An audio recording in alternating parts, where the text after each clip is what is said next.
रिवायत है कि एक मरतबा मैं आपको बात समझाता हूँ, इन मसाइल में शर्म नहीं करनी चाहिए। सहाबा में इख्तिलाफ हुआ।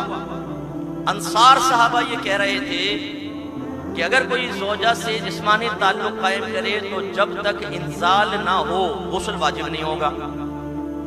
दीगर सहाबा जो थे, मुहाजिर सहाबा, वो कह रहे थे अगर जिस्मानी ताल्लुक कायम हुआ, इंजाल हुआ नहीं हुआ, दोनों पे गुस्ल वाजिब हो जाएगा। हजरत अबू मूसा अशअरी रज़ी अल्लाह तआला अन्हु कहते हैं कि मैंने कहा ठहरो, मैं तुम्हारी तसल्ली करता हूँ। मैं गया सैयदा आयशा सिद्दीक़ा रज़ी अल्लाह तआला अन्हा के पास और जाकर कहा कि ए मोमिनीन की वालिदा, मैं आपसे एक मसला पूछना चाहता हूँ लेकिन मुझे शर्म आती है। सैयदा आयशा सिद्दीक़ा रज़ी अल्लाह तआला अन्हा ने फरमाया कि ये बताओ, अगर तुम अपनी सगी माँ से कोई मसला मालूम करते तो शर्म करते, तो मैं भी तुम्हारी माँ हूँ, तुम्हारी रूहानी वालिदा हूँ, तुम क्वेश्चन करो।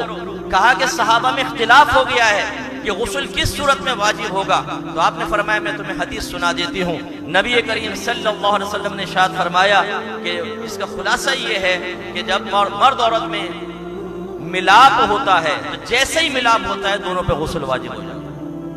ये कौन जवाब दे रहा है? हमारी वालिदा जवाब दे रही हैं। सैयदा आयशा सिद्दीक़ा तय्यबा ताहिरा मुज्तहिदा जवाब दे रही हैं और सहाबा को सिखा रही हैं मसाइल, क्योंकि ये बहुत से मसाइल ऐसे थे जो सैयदा आयशा से ही सीख सकते थे, सरकार ने खास उनको बताए थे। तो अब हम करते हैं शर्म। अब हमें ये मालूम नहीं होता कि जिस्मानी रिलेशन कहाँ तक जायज़ है, कहाँ तक नाजायज़। अभी रमज़ान